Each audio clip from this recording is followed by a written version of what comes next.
बंदी छोड़ सतगुरु रामपाल जी परमेश्वर जी की जय हो। परम पिता परमात्मा सारी सृष्टि के रचनहार कुल मालिक असंख्य ब्रह्मांडों के स्वामी जगत गुरु तीनों लोकों में प्रवेश करके सबका भरण पोषण करने वाले राजाधिराज आत्माधार नाथों के नाथ देवों के देव महादेव सर्वेश्वर महेश्वर मृत्युंजय अजरो अमर आदि अनादि सनातनी प्रभु जगत पिता जगदीश्वर श्री श्री 1008 की उपाधि के वास्तविक अधिकारी अकाल मूर्त सौद स्वरूपी राम वासुदेव सर्वगतम ब्रह्म परम पूज्य प्रथम पूज्य परम संत परम पुरुष परम धनी परम दयालु सत्य कबीर हक्का कबीर अल्लाहु अकबर बाखबर अल्लाह ताला जगत के तारणहार जगत के मुक्तिदाता जगत के जगन्नाथ हारे के सहारे हिंदुओं के राम मुसलमानों के अल्लाह सिखों के वाहिगुरु ईसाइयों के मसीह दया के सागर दया निधि करुणा के सागर करुणा निधि स्वयंभू परिभू संकट मोचन कष्ट हरण मंगल करण दुख भंजन अविगत कबीर निर्विकार निर्विषम परमात्मा अलय अलेख सतगुरु आदि अनादि सतगुरु असली मर्यादा पुरुषोत्तम असली राम असली कृष्ण असली घनश्याम असली मुरारी राजाओं के राजा महाराजाओं के महाराजा शहंशाहों के शहंशाह सम्राटों के सम्राट भगवानों के भगवान अल्लाहों के अल्लाह प्रभुओं के प्रभु मसीहों के मसीह सच्चे वाहिगुरु बाबाओं के बाबा पीरों के पीर सेठों के सेठ जगत सेठ सावड़सा सेठ सर्वगुण संपन्न अनंत कोटि कलाओं के स्वामी अनंत कोटि ब्रह्मांडों के नायक योगियों में महायोगी ध्यानियों में महाध्यानी सिद्धों में परम सिद्ध ज्ञानियों में तत्वज्ञानी ब्रह्म ज्ञानी महाज्ञानी परम ज्ञानी सर्वश्रेष्ठ ज्ञानी विज्ञानी युवा कबीर समृद्ध कबीर असमवात अमित ओझा सच्चे रहनुमा करीम अल्लाह सुभान अल्लाह दुनिया के अंतिम पैगंबर 8 सितंबर 1951 से गांव धनाना जिला सोनीपत हरियाणा भारतवर्ष की पावन भूमि पे प्रकट रियल कल की भगवान श्री नारायण साकार हरि श्री बाबा साहेब नूर अनंत परमात्मा संत श्रोमणी सतगुरु रामपाल जी परमेश्वर जी के चरण कमल में साध संगति से जुड़े हुए देश विदेश से आप और हम सभी सत्सेवक भाई बहनों का अनंत कोटि दंडवत प्रणाम। सत्साई भाई और बहनों, दया परम पिता परमेश्वर जी की सारी सृष्टि के रचनहार सतगुरु रामपाल जी भगवान की जिनके शुभ आशीर्वाद से विशेष आशीर्वाद से उन्हीं के कर कमल से लिखित पवित्र पुस्तक जीने की राह के ऊपर वीडियो बनाने की श्रृंखला जारी है। इसी श्रृंखला में आज हमारा ये 26वें नंबर का वीडियो है। प्रत्येक वीडियो में गुरुदेव भगवान के आशीर्वाद से हमें भक्ति मार्ग से संबंधित बहुत सारी बातें पता चल रही हैं जो हमारे विश्वास को दृढ़ कर रही हैं। भाई और बहनों, पवित्र पुस्तक जीने की राह के ऊपर कल हमारा लास्ट वीडियो होगा, अंतिम वीडियो होगा। उसके बाद सृष्टि रचना शुरू हो जाती है जो कि गुरुदेव भगवान ने अपने सत्संगों में अनेकों बार अच्छे से समझाई हुई है। तो कल जीने की राह पुस्तक के ऊपर हमारा लास्ट वीडियो होगा। उसके बाद मुसलमान धर्म के ऊपर गुरुदेव भगवान ने जो पवित्र पुस्तक लिखी है मुसलमान नहीं समझे ज्ञान कुरान, यानी मुसलमान धर्म के भाई मुल्ला काजी ये लोग कुरान शरीफ के ज्ञान को भली भांति नहीं समझ पाए हैं। उसके बाद उस पुस्तक के ऊपर वीडियो बनाने की श्रृंखला शुरू होगी। तो आज के वीडियो में गुरुदेव भगवान हमें वासुदेव की परिभाषा के विषय में बता रहे हैं। आम जो जगत के लोग हैं, सांसारिक लोग हैं, जो शास्त्र अनुकूल साधना से अपरिचित हैं, अपने धर्म ग्रंथों के गूढ़ रहस्यों से अपरिचित हैं, वे लोग केवल श्री कृष्ण जी को वासुदेव कहते हैं। दरअसल वासुदेव श्री कृष्ण जी का नाम नहीं था, वासुदेव श्री कृष्ण जी के पिताजी का नाम था। और श्री कृष्ण जी के पिता का वासुदेव नाम पंडितों ने वेदों से रखा था, क्योंकि वेदों में वासुदेव पूर्ण ब्रह्म परमात्मा कबीर साहेब का नाम है। वासुदेव का मतलब होता है जिसकी सत्ता सबके ऊपर है, जिसका निवास हर जगह पर है, जो कण कण में है, जो हर जगह निवास करता है वास करता है, उसको कहते हैं वासुदेव। तो श्री कृष्ण जी वासुदेव नहीं है, श्री विष्णु जी वासुदेव नहीं है, दुर्गा वासुदेव नहीं है, 21 ब्रह्मांड का स्वामी ज्योति निरंजन वासुदेव नहीं है, क्योंकि ज्योति निरंजन यानी काल ब्रह्म का निवास केवल 21 ब्रह्मांड में है, जबकि इससे ऊपर तो अक्षर पुरुष के 7 संख ब्रह्मांड हैं। इसलिए अक्षर पुरुष भी वासुदेव नहीं है, क्योंकि अक्षर पुरुष से ऊपर फिर शतलोक है और ऊपर के लोकों में और नीचे के सभी लोकों में केवल एकमात्र परम सत्ता का वास है, जिसे कबीर भगवान कहते हैं, जो कबीर भगवान वर्तमान में सतगुरु रामपाल जी के रूप में धरती पे प्रकट हैं। तो यदि एकमात्र कोई वासुदेव है जिनका वेदों में नाम लिखा हुआ है, वो कबीर भगवान सतगुरु रामपाल जी हैं। तो चलिए गुरुदेव भगवान क्या समझा रहे हैं। पवित्र पुस्तक जीने की राह, पार्ट नंबर 26 और पेज नंबर 220। वासुदेव की परिभाषा। गीता अध्याय 3 श्लोक 14-15 में कहा है कि संपूर्ण प्राणी अन्न से उत्पन्न होते हैं। संपूर्ण प्राणी अन्न से उत्पन्न होते हैं। अन्न से कैसे उत्पन्न होते हैं?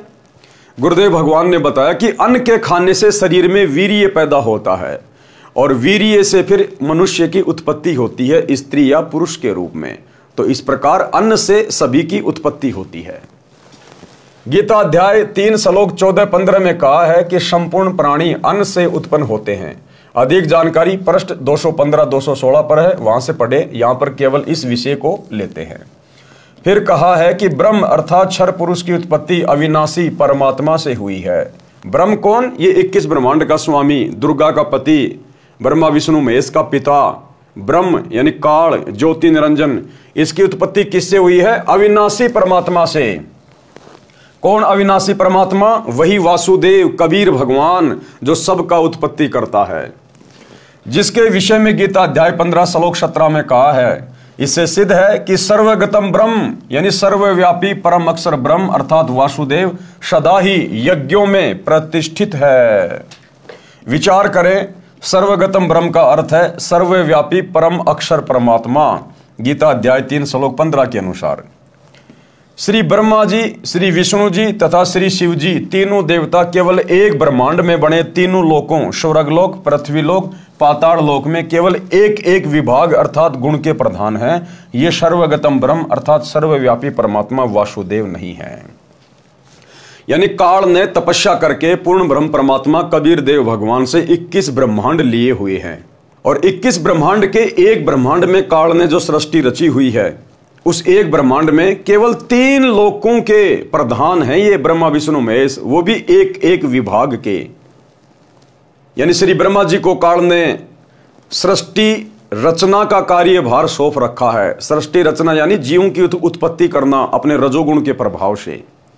विष्णु जी को कार्य दे रखा है उन सब का पालन पोषण करना, उन सबको मोह ममता में बांध के रखना। और शंकर जी को ड्यूटी दे रखी है उन सबको मार मार के फिर अपने पिता ज्योति निरंजन के पास तपस्या पे भेज देना, क्योंकि उसको प्रतिदिन 1 लाख मानव शरीर खाने का श्राप मिला हुआ है। तो श्री ब्रह्मा विष्णु महेश तो केवल 21 ब्रह्मांड में, केवल एक ब्रह्मांड में, और वो भी एक ब्रह्मांड के मात्र 3 लोकों के प्रधान देवता हैं, और वो भी एक एक डिपार्टमेंट के। तो ये भी सर्वगतम ब्रह्म परमात्मा नहीं है। नंबर 2, ब्रह्म यानी ब्रह्मा विष्णु महेश का पिता, जिसको क्षर पुरुष भी कहते हैं, ये केवल 21 ब्रह्मांडों का प्रभु है। ये भी सर्वव्यापी अर्थात वासुदेव नहीं है। इस काल ने भी सतलोक में तप करके केवल 21 ब्रह्मांड प्राप्त किए थे परमात्मा से। जो इसके 21 ब्रह्मांड को परमात्मा ने दुर्गा और काल सहित वहां से 16 संकोश की दूरी पे भेज दिया। तो ये काल भी केवल 21 ब्रह्मांड का ही स्वामी है। ये भी सर्वव्यापी परमात्मा नहीं है, वासुदेव नहीं है, सर्वगतम ब्रह्म नहीं है, क्योंकि इससे ऊपर तो फिर अक्षर पुरुष है। अक्षर पुरुष ये केवल 7 संघ ब्रह्मांडों का प्रभु है। ये भी सर्वव्यापी अर्थात वासुदेव नहीं है। अक्षर पुरुष भी वासुदेव नहीं है, ये केवल 7 संघ ब्रह्मांडों का स्वामी है। इससे ऊपर तो शतलोक, अलखलोक, अगम लोक और अनामी लोक है, जिसके विषय में अक्षर पुरुष जानता भी नहीं है। तो अक्षर पुरुष भी वासुदेव नहीं है। नंबर 4, परम अक्षर ब्रह्म, पूर्ण ब्रह्म परमात्मा, ये है वो कबीर देव सतगुरु रामपाल जी भगवान। ये है वासुदेव, जिस परमात्मा की सत्ता ऊपर से लेकर नीचे सबके ऊपर है। इन्होंने ही काल को 21 ब्रह्मांड दिए, इन्होंने ही अक्षर पुरुष को 7 संघ ब्रह्मांड दिए, और ऊपर के 4 लोक भी इन्होंने रचे। सभी जीवात्माओं की उत्पत्ति भी इन्होंने की, और इन सभी लोकों में प्रवेश करके सबका भरण पोषण यही कबीर भगवान सतगुरु रामपाल जी कर रहे हैं। तो ये हैं असल में वासुदेव। वेदों में इस कबीर भगवान को वासुदेव कहा गया है, जो पंडितों ने वेदों से वासुदेव नाम श्री कृष्ण जी के पिताजी का रख दिया था। परम अक्षर ब्रह्म यह सर्व ब्रह्मांडों का स्वामी है, सर्व का धारण पोषण करने वाला है, यह वासुदेव है। विशेष अधिक जानकारी के लिए पढ़ें इसी पुस्तक के सृष्टि रचना अध्याय में। जैसा कि आप जी को पूर्व में बताया है कि परम अक्षर ब्रह्म स्वयं पृथ्वी पर प्रकट होकर अच्छी आत्माओं को मिलते हैं। परम अक्षर ब्रह्म स्वयं पृथ्वी पर प्रकट होकर अच्छी आत्माओं को मिलते हैं। ये परमात्मा सतलोक से स्वयं ही गति करके आता है, चल के आता है, स्वयं ही ये प्रकट होता है, तत्वदर्शी संत की भूमिका निभाता है, सतगुरु की भूमिका निभाता है। ये सतलोक से किसी आत्मा को यहां भेजता नहीं है अपना अवतार बना के, अपना प्रतिनिधि बना के। ये स्वयं ही प्रकट होता है। जिसका काम उसी को साजे और करे तो मूर्ख बाजे।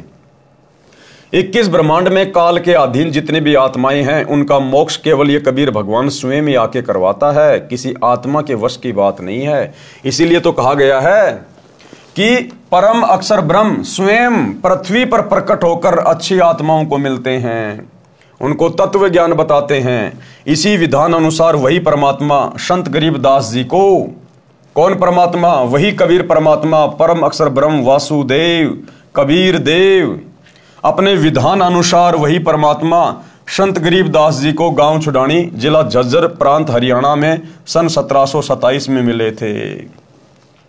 कौन मिले थे गरीबदास जी को? वही परम अक्षर ब्रह्म वासुदेव कबीर परमात्मा। और एक छोटा सा सत्संग पूज्य गुरुदेव जी के मुख कमल से कि वर्तमान में वे कौन हैं, यानी वर्तमान में सतगुरु रामपाल जी कौन है? ये वही परमात्मा हैं जो सन 1727 में गांव छुडानी के खेतों में आदरणीय गरीबदास जी को मिले थे। छोटा सा सत्संग जिसमें गुरुदेव कह रहे हैं कि उत्तर दक्षिण पूर्व पश्चिम फिरदा दाने दाने नु, सर्व कला सतगुरु साहिब की हरि आए हरियाणे नु। कि भाई वो परमात्मा गरीबदास जी के समय आए और आज तुम्हारे सामने प्रत्यक्ष प्रकट है, अगर पहचान सको तो पहचान लो। छोटा सा सत्संग। तो क्या बताते हैं? उत्तर दक्षिण पूर्व पश्चिम फिरता दाने दाने नो,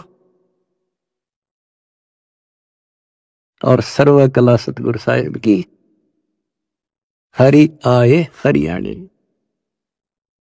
गरीबदास जी के समय आए तेरी बारे भाई प्रगट सामने थारे, पहचाने जात पहचान लियो। गरीबदास जी के समय आए तेरी बारे भाई प्रगट सामने थारे, पहचाने जात पहचान लियो। गरीबदास जी के समय आए तेरी बारे भाई प्रगट सामने थारे, पहचाने जात पहचान लियो। तो भाई और बहनों, सत्संग आपने सुना, उम्मीद करता हूं समझ में आ गया होगा।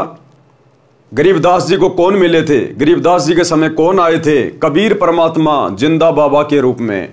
और गुरुदेव कह रहे हैं वही आज तुम्हारे सामने प्रत्यक्ष प्रकट है, पहचान सको तो पहचान लो। तो वर्तमान में हमारे सामने कौन प्रत्यक्ष प्रकट है? सतगुरु रामपाल जी। तो कौन हुए सतगुरु रामपाल जी? गरीबदास जी के गुरु, गरीबदास जी के परमात्मा, ये स्वयं बंदी छोड़ कबीर साहिब है, वासुदेव है, परम अक्षर ब्रह्म है। अपने विधान अनुसार वही परमात्मा संत गरीबदास जी को गांव छुडानी, जिला झज्जर, हरियाणा प्रांत सन 1727 में मिले थे। एक जिंदा महात्मा की वेशभूषा में थे। गरीबदास जी की आत्मा को उस सनातन परम धाम में ले गए थे। कहाँ? सतलोक में। फिर ऊपर के सर्व ब्रह्मांडों तथा प्रभुओं की स्थिति बताकर तत्व ज्ञान से परिचित कराकर वापिस शरीर में छोड़ा था। उस समय संत गरीबदास जी की आयु 10 वर्ष की थी। उस दिन संत गरीबदास जी को मृत जानकर चिता पर रखकर अंतिम संस्कार की तैयारी कर रहे थे। उसी समय उनकी आत्मा को शरीर में प्रवेश करा दिया। जीवित होने पर सर्व कुल के लोगों की खुशी का ठिकाना नहीं रहा।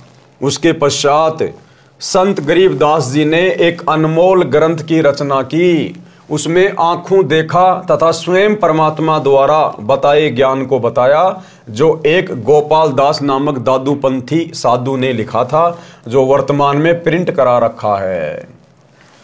पंजाब प्रांत में लुधियाना शहर के पास एक वासियर गांव है। उसमें एक प्रभु प्रेमी व्यक्ति राम राय उर्फ झुमकरा रहता था। उसने संत गरीबदास जी की महिमा सुनी तो दर्शनार्थ गांव छुडानी में चला गया। संत गरीबदास जी ने ये ज्ञान सुनाया जो इस दास संत रामपाल दास को संत गरीबदास से प्राप्त हुआ है, जो आप जी को इस पुस्तक तथा अन्य पुस्तकों के द्वारा सुनाया है।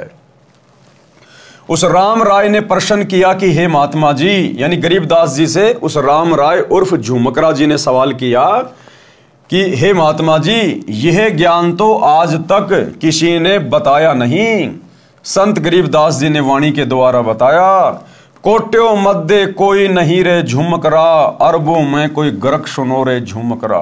कि भाई राम राय उर्फ झुमकरा, ये तत्व ज्ञान बताने वाला संत तुझे करोड़ों में कोई नहीं मिलेगा, करोड़ों में। अरबों में तुझे कोई एक आध मिलेगा, अरबों में। आज पूरे विश्व की जनसंख्या अरबों में है, 8 अरब, और 8 अरब की जनसंख्या में मात्र एक ही सतगुरु है, एक ही तत्वदर्शी संत है, एक ही वो महापुरुष है जो इस संपूर्ण अध्यात्म को जानता है, और वो है सतगुरु रामपाल जी। क्योंकि ये स्वयं वासुदेव है, ये वासुदेव ही अपने द्वारा रची गई सृष्टि का ज्ञान ठीक ठीक बता सकते हैं, दूसरा कोई नहीं बता सकता। गरीबदास जी के रूप में भी यही कबीर परमात्मा सतगुरु रामपाल जी थे।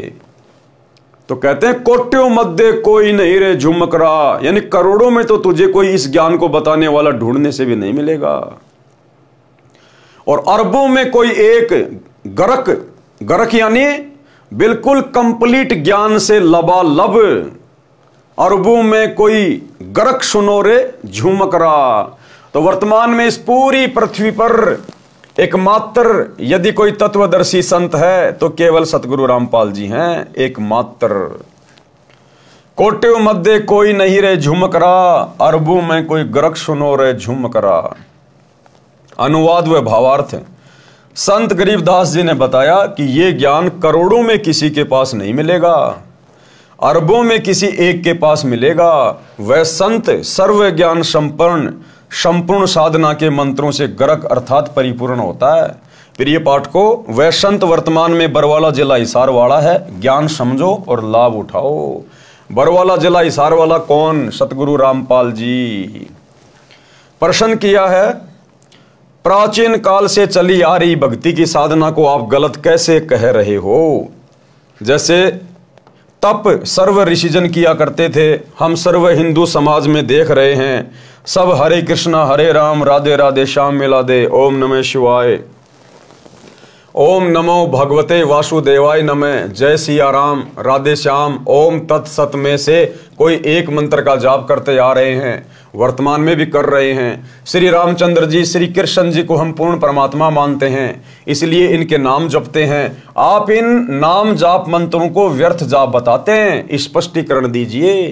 तो गुरुदेव भगवान ने क्या उत्तर दिया?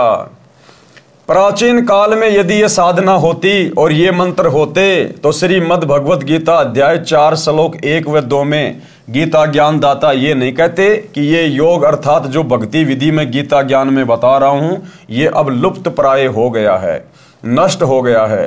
ये ज्ञान तथा भक्ति मैंने सूर्य देव से कही थी।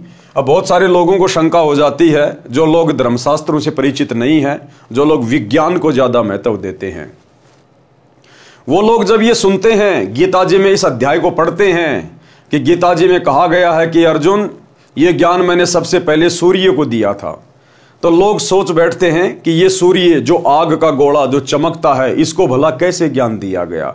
इस आग के गोले को ज्ञान नहीं दिया गया। इस आग के गोले के ऊपर जिसका कंट्रोल है, जो देव इस आग के गोले सूर्य को कंट्रोल करता है, वो है सूर्य देव। वो अलग है, वो देवता अलग है, और ये आग का गोला सूरज अलग है। जिस प्रकार कोई बिजली मंत्री होता है, बिजली मंत्री, अब वो बिजली मंत्री कोई बिजली थोड़ी होता है, वो बिजली मंत्री एक इंसान है। उस बिजली मंत्री का उस बिजली के ऊपर अधिकार है, वो डिपार्टमेंट उसके हाथ में है, उसको कंट्रोल करता है। वो बिजली अलग है और बिजली मंत्री अलग है। इसी प्रकार ये सूरज अलग है और सूर्य देव अलग है। तो सूर्य देव को सर्वप्रथम ये ज्ञान दिया गया। ये ज्ञान तथा भक्ति मैंने सूर्य देव से कही थी। फिर मनु को मनु ने अपने पुत्र इक्ष्वाकु को कहा। फिर कुछ राजा ऋषियों ने जाना। अब बहुत समय से अर्थात द्वापर से बहुत समय पहले से ही लुप्त था, तथा मनु इक्ष्वाकु आदि आदि सर्व सतयुग के प्रथम चरण में हुए थे। यदि आप श्री रामचंद्र जी पुत्र राजा दशरथ तथा श्री कृष्ण चंद्र जी श्री वासुदेव को पूर्ण परमात्मा मानते हैं, इसलिए इनके नाम हरे राम हरे कृष्ण आदि आदि जाप करते हैं और इन्हीं से मोक्ष मानते हैं, तो श्रीमद् भगवद गीता में वर्णित यथार्थ प्राचीन योग अर्थात भक्ति की विधि के विपरीत होने से व्यर्थ हैं। शास्त्र विधि त्याग कर मनमाना आचरण हुआ, जिस कारण से उपरोक्त प्रश्न में लिखे अन्य मंत्र भी शास्त्र प्रमाणित नहीं हैं, इसलिए व्यर्थ है। गीता अध्याय 16 श्लोक 23-24 में कहा है कि जो पुरुष शास्त्र विधि को त्याग कर मनमाना आचरण करते हैं उनका न तो सुख होता है, न सिद्धि प्राप्त होती है, न उनकी गति होती है, अर्थात व्यर्थ साधना है। गीता अध्याय 16 श्लोक 23 से। अब भाइयों और बहनों, पूरी गीता में चारों वेदों में दुनिया वाले जो भी मनमुखी नामों का जाप करते हैं, राधा राधा श्याम मिला दे, हरे राम हरे कृष्णा, ओम नमः शिवाय, जय गणेश, कोई भी मंत्र आपको ना तो चारों वेदों में देखने और सुनने को मिलेंगे, ना आपको पूरी गीता जी में कहीं पे सुनने और देखने को मिलेंगे, जो हमारे शास्त्रों में नहीं है। क्योंकि भक्ति विधि हमारे शास्त्रों में है और शास्त्रों में इन मंत्रों का कहीं जिक्र नहीं, कहीं कोई उल्लेख नहीं है, फिर भी हम इन मंत्रों का जाप कर रहे हैं एक दूसरे की देखा देखी, तो हम तो मूर्ख प्राणी हैं, मूर्ख प्राणी। हमें अध्यात्म का ज्ञान ही नहीं है, हम तो केवल देखा देखी में भेड़ चाल में चल रहे हैं। तो अगर यही मंत्र यदि सतयुग में कोई जाप कर रहा होता, त्रेता में कोई जाप कर रहा होता, तो फिर गीता जी में भी होने चाहिए थे। और सतयुग के इंसान तो जानते ही नहीं थे श्री राम कौन है, क्योंकि श्री रामचंद्र जी का जन्म तो सतयुग के बाद त्रेता युग में हुआ था। और त्रेता युग के इंसान श्री कृष्ण को नहीं जानते थे, क्योंकि त्रेता युग के बाद द्वापर में श्री कृष्ण जी का जन्म हुआ है। तो ये भगवान कैसे हो गए, परमात्मा कैसे हो गए, वासुदेव कैसे हो गए? तो ये शास्त्र विधि को त्याग के मनमाना आचरण है। गीता अध्याय 16 श्लोक 24 में कहा है कि इससे तेरे लिए अर्जुन कर्तव्य और अकर्तव्य की व्यवस्था में शास्त्र ही प्रमाण है। यानी कौन से कर्म करने चाहिए, कौन से भक्ति कर्म नहीं करने चाहिए, सही भक्ति क्या है, सही नाम क्या है, अर्जुन तेरे लिए शास्त्र ही प्रमाण है। किसी गुरु महात्मा की देखा देखी मत लग जाना, किसी के कहने से, किसी के बहकाव में आके मनमुखी साधना शुरू मत करना। यानी गीता और चारों वेदों में जिस साधना को करने के लिए परमात्मा ने कहा है, केवल उसी विधि से साधना करना सर्वश्रेष्ठ है। भावार्थ है कि जो भक्ति की विधि प्रमाणित शास्त्रों में चारों वेदों ऋग्वेद, यजुर्वेद, सामवेद तथा अर्थर्ववेद तथा इन्हीं चारों वेदों का सारांश श्रीमद् भगवद गीता तथा सूक्ष्म वेद जो परमात्मा स्वयं ने अपने मुख कमल से बोला था, ये भक्ति के ज्ञान तथा समाधान के प्रमाणित शास्त्र हैं, वर्णित नहीं है। वह शास्त्र विरुद्ध साधना है। इससे भक्ति के कौन कौन से कर्म करने चाहिए और कौन से नहीं करने चाहिए, उनके लिए शास्त्रों को ही आधार मानो। शास्त्रों में वर्णित भक्ति विधि को अपनाओ और सब त्याग दो। श्री राम जी का जन्म त्रेता युग के अंतिम चरण में हुआ था। श्री कृष्ण जी का जन्म द्वापर के अंतिम चरण में हुआ था। सतयुग से ही मानव भक्ति करता आ रहा है। उस समय कौन राम थे? आप कहोगे कि श्री विष्णु जी तो सतयुग से भी पहले के हैं और श्री राम श्री कृष्ण भी स्वयं श्री विष्णु जी ही थे। सतयुग में भी प्रमाण है कि महर्षि वाल्मीकि जी राम राम नाम जपते थे, वे विष्णु विष्णु नहीं जपते थे। इससे सिद्ध हुआ कि श्री विष्णु जी श्री राम श्री कृष्ण जी से भिन्न कोई राम अर्थात मालिक है। यानी सतयुग में महर्षि वाल्मीकि जी राम नाम का जाप किया करते थे। हालांकि वो राम नाम का जाप शास्त्रों के अनुसार नहीं था, क्योंकि चारों वेदों में और गीता जी में केवल एक ओम मंत्र का जाप करने का विधान है, राम राम जाप करने का विधान नहीं है। महर्षि वाल्मीकि जी को भी पूर्ण ज्ञान नहीं था, तत्व ज्ञान नहीं था। इसलिए श्री रामचंद्र जी का तो जन्म ही त्रेता में हुआ था। यदि उससे पहले श्री विष्णु जी श्री राम थे तो महर्षि वाल्मीकि जी फिर विष्णु विष्णु नाम का जाप करते, राम राम का क्यों कर रहे थे? इसका मतलब वो वास्तविक राम कोई और है। राम राम शब्द जगत बखाना। त्रेता युग वाले राम को तो सब जानते हैं, लेकिन आदि राम कोई बिरला जाना है। आदि राम वो वासुदेव परमात्मा, परम अक्षर ब्रह्म, कबीर देव, वो है असल में राम। राम यानी जो सबके ऊपर, सबका परमात्मा, सबका अल्लाह। इससे सिद्ध हुआ कि श्री विष्णु जी श्री राम श्री कृष्ण जी से भिन्न कोई राम अर्थात मालिक है। उस राम का जाप करना चाहिए जो गीता अध्याय 7 श्लोक 29 में है, जिसके विषय में कहा है कि तत्व ब्रह्म को जानने वाले केवल जरा तथा विरध अवस्था तथा मृत्यु से छुटकारा पाने के लिए ही भक्ति करते हैं। अर्जुन ने गीता अध्याय 8 श्लोक 1 में प्रश्न किया कि वह तत्व ब्रह्म क्या है, तो गीता ज्ञानदाता ने गीता अध्याय 8 श्लोक 3 में उत्तर दिया कि वह परम अक्षर ब्रह्म है, यानी सबसे ऊपर वाला भगवान, तेरे ब्रह्मा विष्णु महेश दुर्गा काल महाकाल इन सबसे ऊपर वाला वो परम अक्षर ब्रह्म है, वो सच्चिदानंद घन ब्रह्म कबीर देव, ये है वो वासुदेव जो वर्तमान में सतगुरु रामपाल जी के रूप में धरती पे प्रकट है। गीता अध्याय 8 के श्लोक 5 व 7 में गीता ज्ञानदाता ने अपनी भक्ति करने को कहा है, जिसका जाप मंत्र गीता अध्याय 8 के श्लोक 13 में बताया है, ओम इति एकाक्षरम ब्रह्म व्यवहारण माम अनुसमरण। गीता अध्याय 8 के श्लोक 8, 9, 10 में गीता ज्ञानदाता ने अपने से अन्य उस तत्व ब्रह्म अर्थात परम अक्षर ब्रह्म की भक्ति करने को कहा है। उसकी भक्ति का नाम जाप मंत्र गीता अध्याय 17 श्लोक 23 में है, ओम तत्सत इति निर्देश ब्रह्मण त्रिविध समृत ब्राह्मणा तेन वेदा च यज्ञा च विहिता पुरा।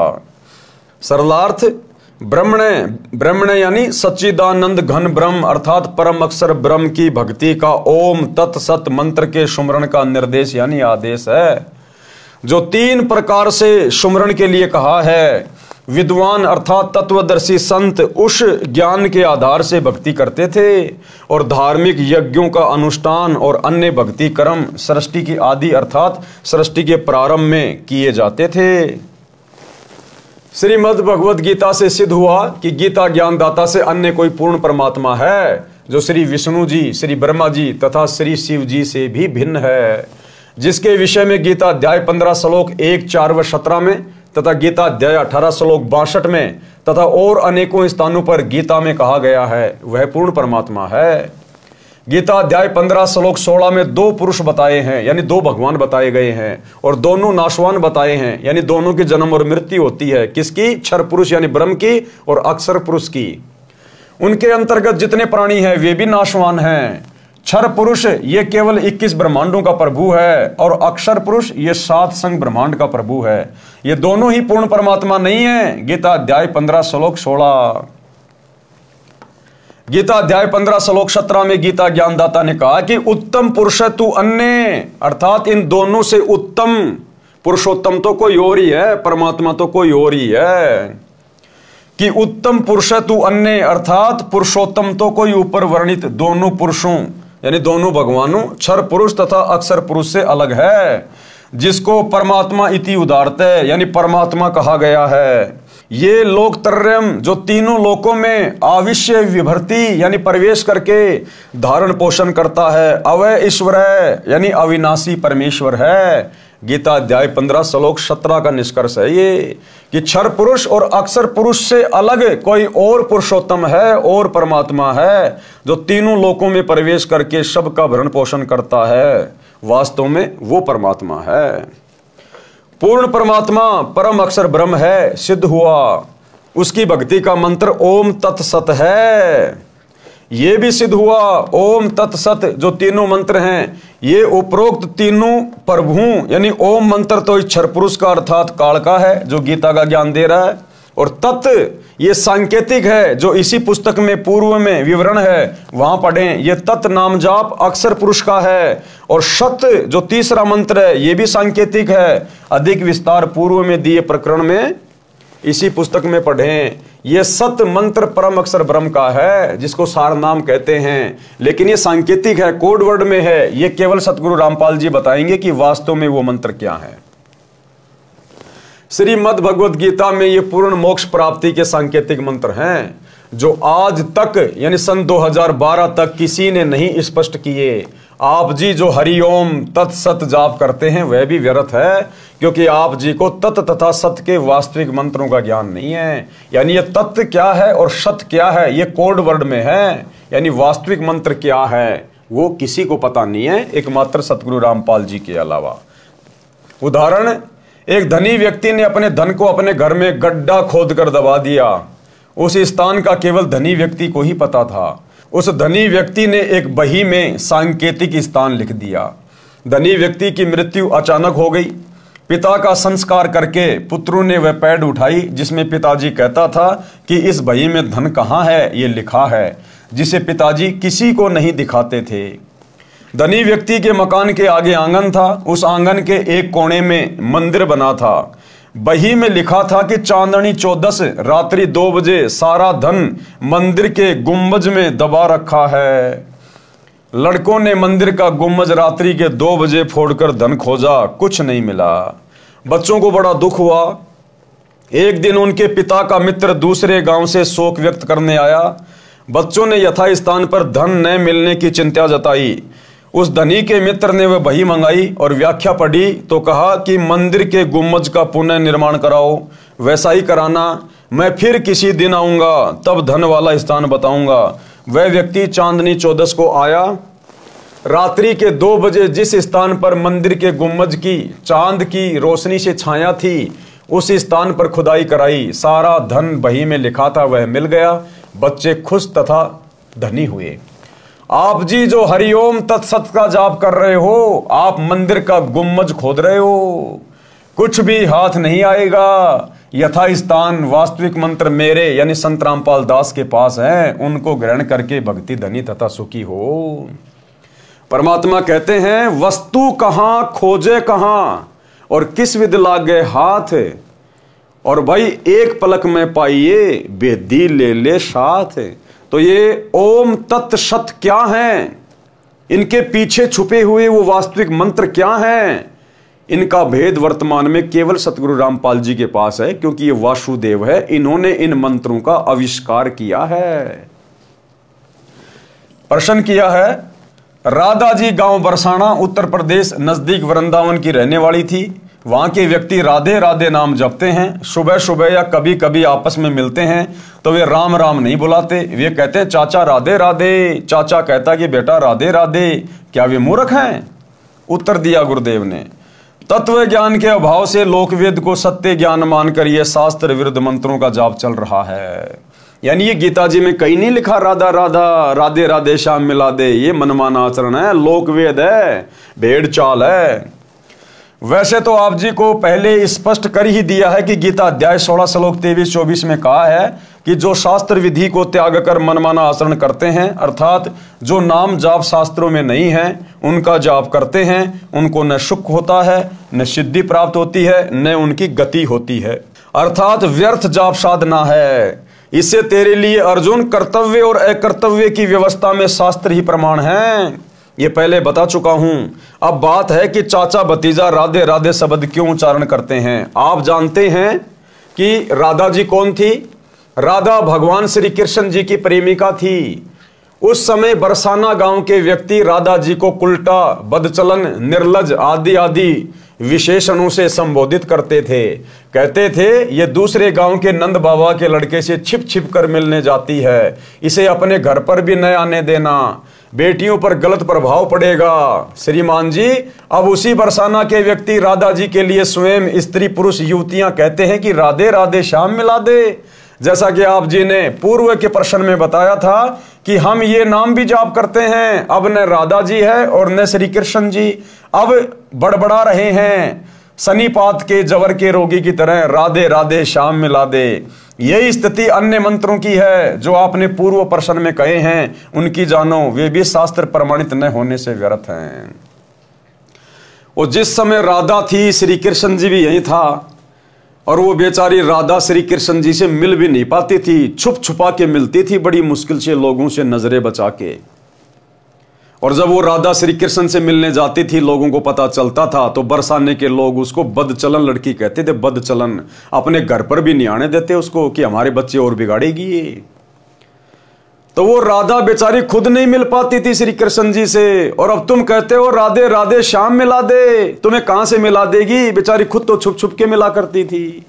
तो ये शास्त्र विधि को त्याग के मनमाना आचरण हो रहा है।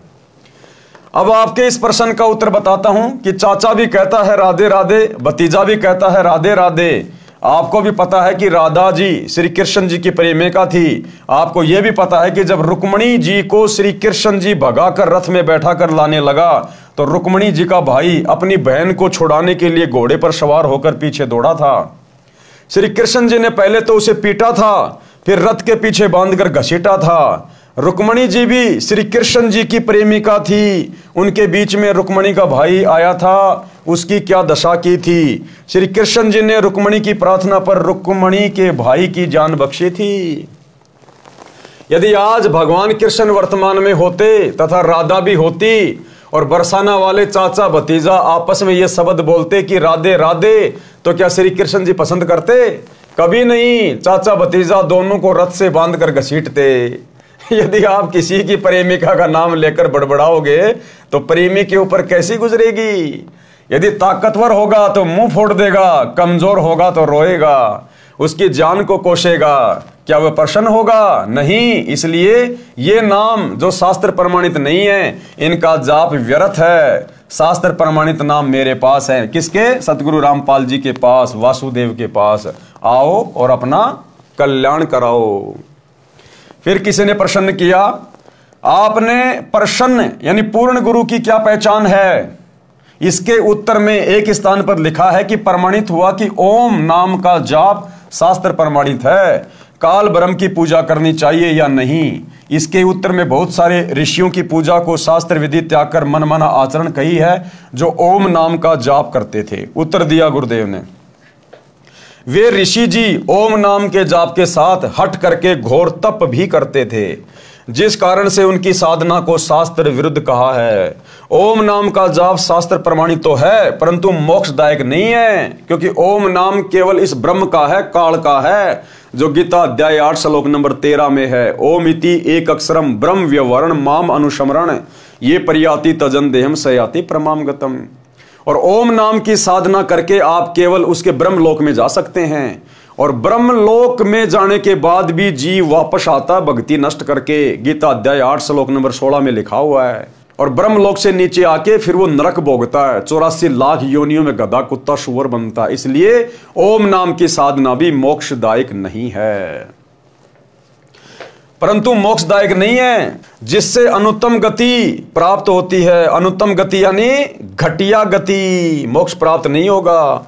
इसलिए उन ऋषियों की पूजा विधि शास्त्र विरुद्ध है। वेद तथा गीता में उस पूर्ण परमात्मा की भक्ति करने को कहा है, उसकी भक्ति न करके मनमानी पूजा शास्त्र विरुद्ध है।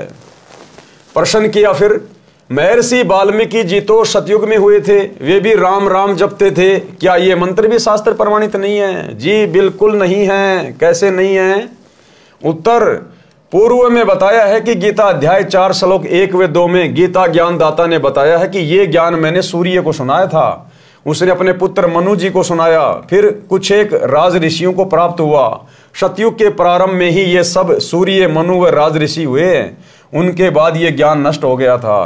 महर्षि वाल्मीकि जी को सप्त ऋषि मिले थे, उन्होंने तपस्या करके सिद्धियां प्राप्त की थी, वही हठ योग करके तप विधि महर्षि वाल्मीकि जी को उन्होंने बता दी। जिस हठ योग तप को महर्षि वाल्मीकि जी ने तन मन से श्रद्धा से किया, कुछ समय उपरांत शरीर के ऊपर के भाग यानी सिर में से आवाज सुनाई दी थी, वह थी राम राम।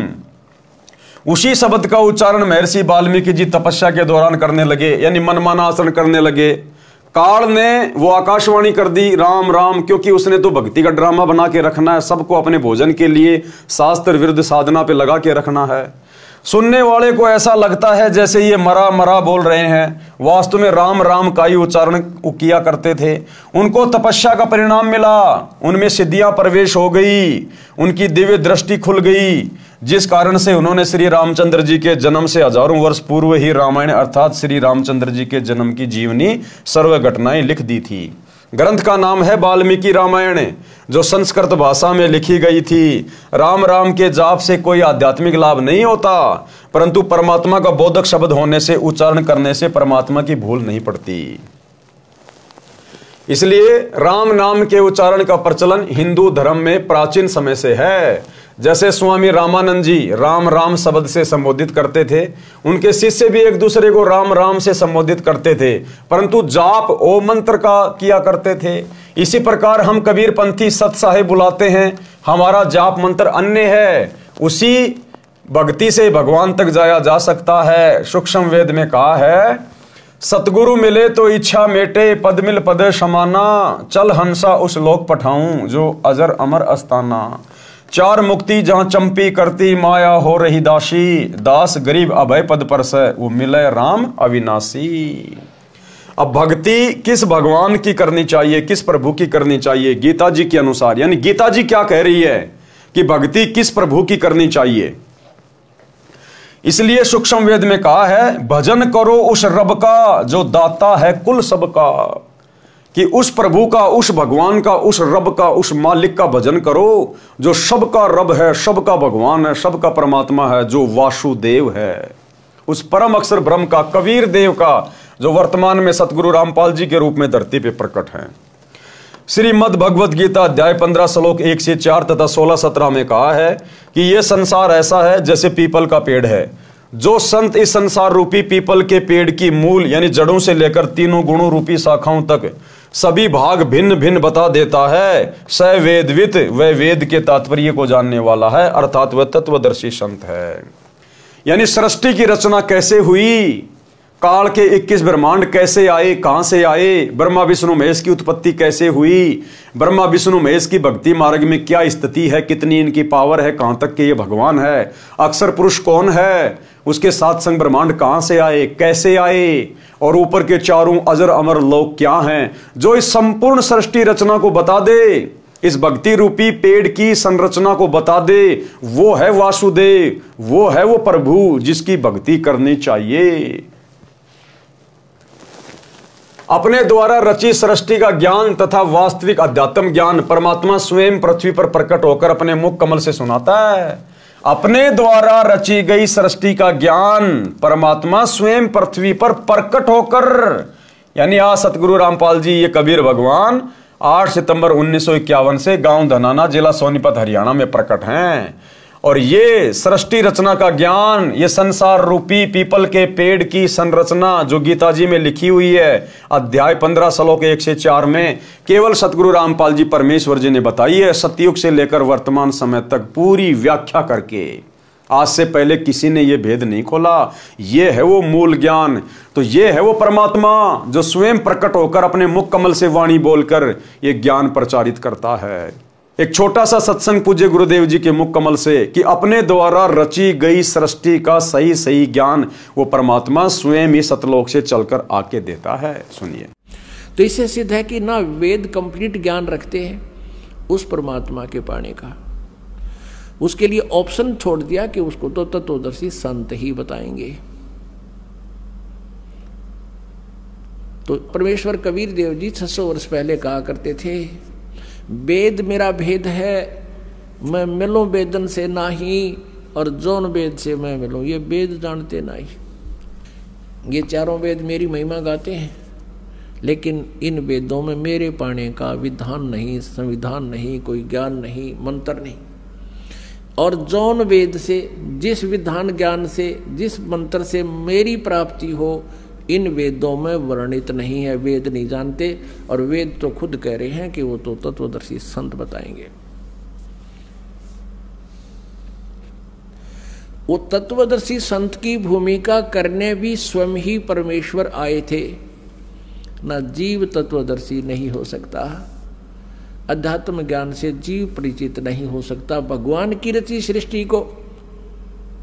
और जीव उससे उत्पन्न प्राणी कैसे बता देगा? ये ब्रह्म भी, ब्रह्मा विष्णु महेश भी, और दुर्गा भी, ये सभी देवता भी, और यो काल भी, ब्रह्म भी और परब्रह्म भी, ये सब उस परमात्मा से उत्पन्न है।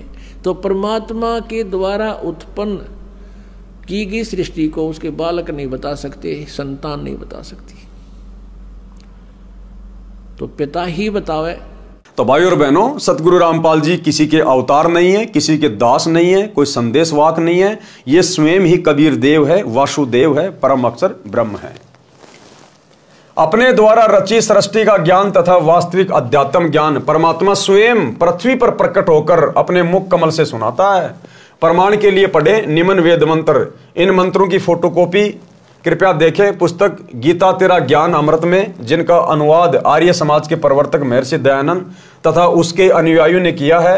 उनकी त्रुटियां लेखक संत रामपाल दास ने शुद्ध की है। ऋग्वेद मंडल नंबर 9 सूक्त 86 मंत्र 26-27, ऋग्वेद मंडल नंबर 9 सूक्त 82 मंत्र 1 और 2, ऋग्वेद मंडल नंबर 9 सूक्त 96 मंत्र 16 से 20, ऋग्वेद मंडल नंबर 9 सूक्त 94 मंत्र 1, ऋग्वेद मंडल नंबर 9 सूक्त 95 मंत्र 2, ऋग्वेद मंडल नंबर 9 सूक्त 54 मंत्र 3, ऋग्वेद मंडल नंबर 9 सूक्त 20 मंत्र 1 में प्रमाण है कि जो सर्व ब्रह्मांडों का रचनहार, सर्व का पालनहार परमेश्वर है, वह सभी भवनों के ऊपर के लोक में बैठा है, यानी वो अनामी लोक में बैठा है, अकह लोक में। ऋग्वेद मंडल नंबर 9 सूक्त 54 मंत्र 3, वह परमात्मा वहां से गति करके अर्थात सशरीर चलकर यहां पृथ्वी पर आता है। जैसे कि 8 सितंबर 1951 को सांसारिक चरम दृष्टि को धोखा देते हुए ये कबीर भगवान सतगुरु रामपाल जी सशरीर 8 सितंबर 1951 को गांव धनाना, जिला सोनीपत, हरियाणा में प्रकट हुए। वह परमात्मा वहां से गति करके अर्थात सशरीर चलकर यहां पृथ्वी पर आता है, भक्तों के कष्टों का नाश करता है, लाखों भक्तों के उजड़े हुए परिवारों को ऋषि परिवार बना दिया। जो चैन समोकर थे, नशेड़ी थे, मांसाहारी थे, जुआरी थे, परमेश्वर ने आज उनको भगत बना दिया। जिनको संतान नहीं थी, परमेश्वर ने उनकी गोद हरी कर दी। डॉक्टरों ने जिनको डिक्लेयर कर दिया था कि आपकी मृत्यु निश्चित है, कोई बचा नहीं सकता, परमात्मा ने उनको अपने आशीर्वाद से, भक्ति से स्वस्थ कर दिया। 100 साल की उम्र प्रदान कर दी गुरुदेव भगवान ने। निर्धन को धनवान बना दिया परमात्मा ने, रोगी को स्वस्थ कर दिया गुरुदेव भगवान ने, जो कि वासुदेव के गुणों में लिखा हुआ है।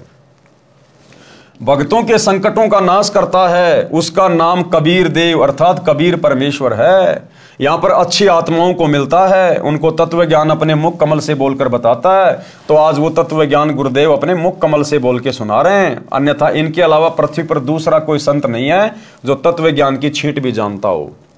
वह परमात्मा ऊपर के लोक में बैठा है। ऋग्वेद मंडल नंबर 9 सूक्त 86 मंत्र 26-27, मंडल 82 मंत्र 1-2 तथा मंडल 9 सूक्त 20 मंत्र 1। परमात्मा पृथ्वी पर कवियों की तरह आचरण करता हुआ विचरण करता है। ऋग्वेद मंडल नंबर 9 सूक्त 94 मंत्र 1 में परमात्मा अपने मुख कमल से वाणी बोलकर भक्तों को भक्ति करने की प्रेरणा करता है। परमात्मा भक्ति के गुप्त मंत्रों का आविष्कार करता है। ऋग्वेद मंडल नंबर 9 सूक्त 95 मंत्र 2। सार नाम और सार शब्द ये सतगुरु रामपाल जी परमेश्वर जी के पास हैं, ये गुप्त मंत्र और किसी के पास नहीं है। परमात्मा तत्व ज्ञान को कबीर वाणी यानी कबीर वाणी द्वारा लोकोक्तियों, दोहों, चौपाइयों द्वारा बोलकर सुनाता है। वह कबीर देव, कबीर परमेश्वर है जो संत रूप में प्रकट होता है। उस परमेश्वर द्वारा ऋषि या संतों द्वारा रची असंख्य वाणियां जो तत्व ज्ञान है, वे उनके अनुयायियों के लिए अमृत तुल्य आनंददायक होती हैं। वह परमेश्वर प्रसिद्ध कवियों में से भी एक प्रसिद्ध कवि की पदवी भी प्राप्त करते हैं, उनको कवि कहते हैं, परंतु वह परमात्मा होता है। वह परमात्मा तीसरे मुक्ति धाम सतलोक में विराजमान है। जैसे मनुष्य अन्य वस्त्र धारण करता है, ऐसे ही वह परमात्मा भिन्न भिन्न रूपों में पृथ्वी पर प्रकट होता है। उपरोक्त ऋग्वेद के मंत्रों से स्पष्ट है कि परमात्मा अपने अमर धाम से चलकर पृथ्वी पर प्रकट होता है। वह अच्छी आत्माओं को मिलता है। वह तत्वदर्शी संत की भूमिका करके तत्व ज्ञान दोहों, चौपाइयों, शब्दों द्वारा बोलता है। क्या भूमिका करता है वो परमात्मा? परम अक्षर ब्रह्म वासुदेव तत्वदर्शी संत की भूमिका।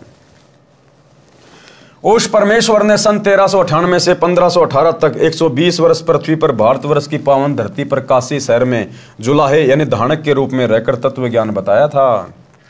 कबीर अक्षर पुरुष एक पेड़ है और क्षर पुरुष वाकी डार और तीनों देवा शाखा हैं, पात रूप संसार।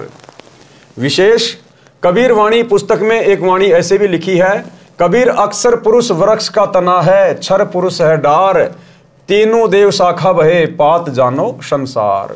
सरलार्थ, वृक्ष का जो हिस्सा पृथ्वी से बाहर दिखाई देता है उसकी जानकारी बताइए कि वृक्ष का जो तना होता है उसे तो अक्षर पुरुष जानो, जो 7 संग ब्रह्मांडों का स्वामी है। तने के ऊपर कई मोटी डार निकलती हैं, उनमें से एक डार को क्षर पुरुष जानो यानी काल जानो, ब्रह्म जानो। फिर उस डार के मानो 3 शाखा निकलती हैं, ये तीनों देवता रजगुण ब्रह्मा जी, सतगुण विष्णु जी तथा तमगुण शिव जी जानो। और उन शाखाओं पर लगे पत्ते जीव जंतु जानो। परमेश्वर कबीर जी ने तत्व ज्ञान में सब ज्ञान बताया है। गीता अध्याय 4 श्लोक 32 में भी कहा है कि यज्ञों अर्थात धार्मिक अनुष्ठानों की जानकारी ब्रह्मणे मुखे सच्चिदानंद घन ब्रह्म अर्थात परम अक्षर ब्रह्म ने अपने मुख कमल से बोली वाणी में विस्तार के साथ कही है, वो तत्व ज्ञान है। गीता अध्याय 4 श्लोक 34 में कहा है कि जो तत्व ज्ञान परमात्मा स्वयं बताता है उसको उसके कृपया पात्र संत ही समझते हैं। यानी तत्व ज्ञान को, जो तत्व ज्ञान वो कबीर भगवान वासुदेव सतगुरु रूप में, तत्वदर्शी संत के रूप में प्रकट होके बताता है, उसको हर कोई नहीं समझ पाता। केवल उसके कृपया पात्र संत ही समझते हैं, जो अपने गुरु को परमात्मा के रूप में स्वीकार कर लेते हैं, अपने गुरु को ही परमेश्वर के रूप में जान लेते हैं। और वर्तमान में केवल सत्सेवक भाई बहन जो साध संगति से जुड़े हुए हैं, केवल यही वो आत्मा हैं जो कृपा पात्र हैं गुरुदेव भगवान की, जिन्होंने अपने गुरु को अपना इष्ट मान लिया, परमात्मा मान लिया, कबीर भगवान मान लिया। और समाज में जो कबीर दास जी की जो नकली फोटो है दाढ़ी मूंछ वाली, उसको फाड़ फाड़ के फेंक दिया। और गीता अध्याय 3 श्लोक 13 के अनुसार अपने गुरु को इष्ट मानकर घर घर में उनका बेड लगाकर उनको भोग लगाया जा रहा है। तो क्या कहा गुरुदेव ने, जब वो परम अक्षर ब्रह्म तत्वदर्शी संत के रूप में धरती पे आता है, तब उसके कृपा पात्र संत ही उसको समझ पाते हैं। उस तत्व ज्ञान को तू तत्वदर्शी संतों के पास जाकर समझ, उनको दंडवत प्रणाम, पृथ्वी पर पेट के बल लंबा लेटकर प्रणाम करके नम्रता पूर्वक प्रश्न करने से वे तत्वदर्शी संत तत्व ज्ञान का उपदेश करेंगे।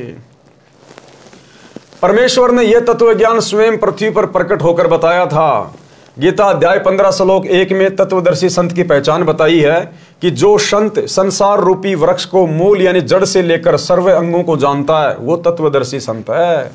अब जाने संसार रूपी वृक्ष के सर्वांग।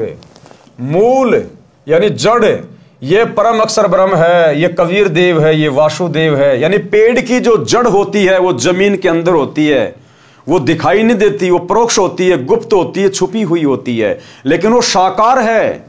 यदि उसको खोद के देखा जाए तो वो साकार है, साकार।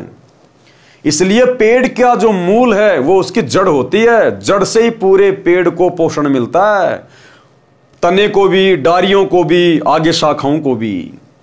तो पोषण कहां से मिल रहा है? जड़ से मिल रहा है। इसी प्रकार जो परम अक्षर ब्रह्म है, जो वासुदेव है, कबीर देव, वो गुप्त है, वो परोक्ष है, निराकार नहीं है, वो साकार है। जैसे पेड़ की जड़ें निराकार नहीं है, वो साकार हैं जो जमीन के अंदर है। इसी प्रकार वो कबीर परमात्मा साकार है, निराकार नहीं है, जो तीनों लोकों में प्रवेश करके सबका भरण पोषण करता है। जैसे पेड़ की जड़ें पूरे पेड़ का पोषण करती हैं। मूल यानी जड़, ये परम अक्षर ब्रह्म है जो सबका मालिक है, सबकी उत्पत्ति करता है, सबका धारण पोषण करने वाला है, जिसकी जानकारी गीता अध्याय 8 श्लोक 1 के प्रश्न का उत्तर गीता अध्याय 8 के ही श्लोक 3, 8, 9, 10 तथा 20, 21, 22 में दिया है। उसी का वर्णन गीता अध्याय 15 श्लोक 17 में है। जैसे गीता अध्याय 15 श्लोक 16 में 2 पुरुष बताए हैं, एक क्षर पुरुष, दूसरा अक्षर पुरुष। ये दोनों तथा इनके अंतर्गत जितने शरीरधारी प्राणी हैं वे सब नाशवान हैं, जीव आत्मा तो किसी की भी नहीं मरती।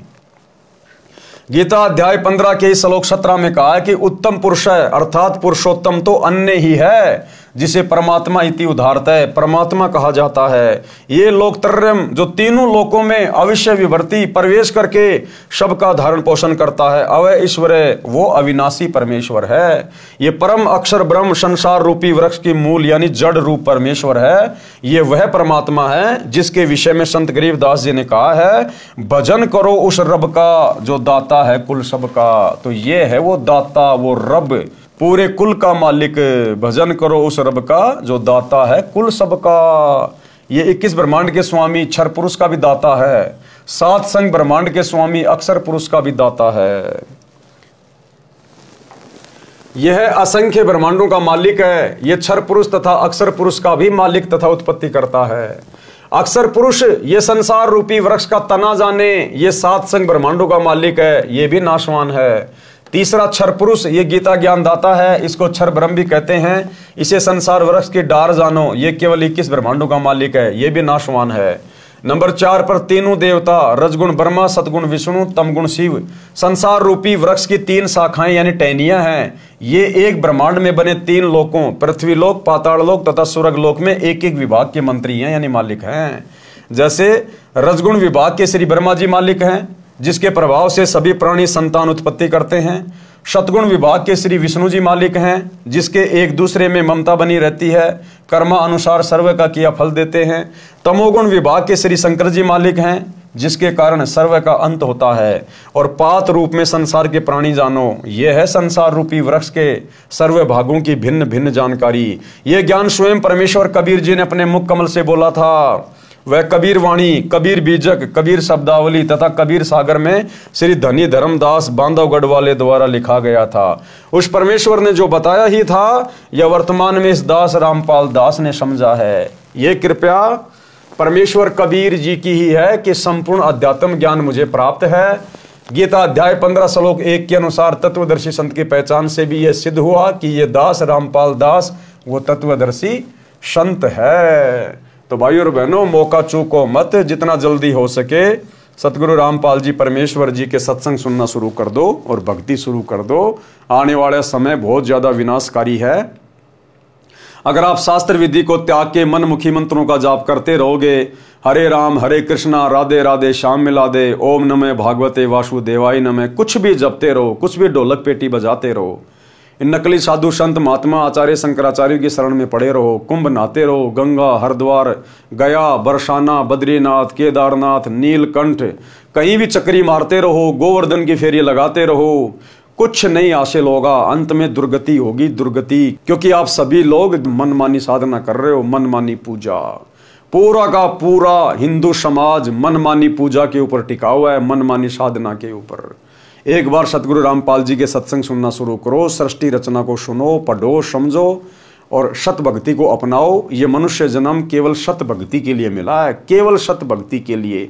बाकी सारे काम तो जानवर भी करते हैं, और अंत में हम वही काम करते करते मर गए, तो फिर जानवर में और हम इंसानों में भला क्या अंतर हुआ। तो भाइयों और बहनों, आज के जीने की राह पुस्तक के ऊपर बन रहे वीडियो में केवल इतना ही। कल हमारा लास्ट वीडियो होगा, अंतिम वीडियो होगा जीने की राह पुस्तक के ऊपर। तो कल रात्रि सभी भाई बहन 8 बजे फिर से जुड़िए। तब तक गुरुदेव भगवान हम सबको आज्ञा दें, इजाजत दें, सद्बुद्धि दें, आशीर्वाद दें। बंदी छोड़ सतगुरु रामपाल जी भगवान की जय हो।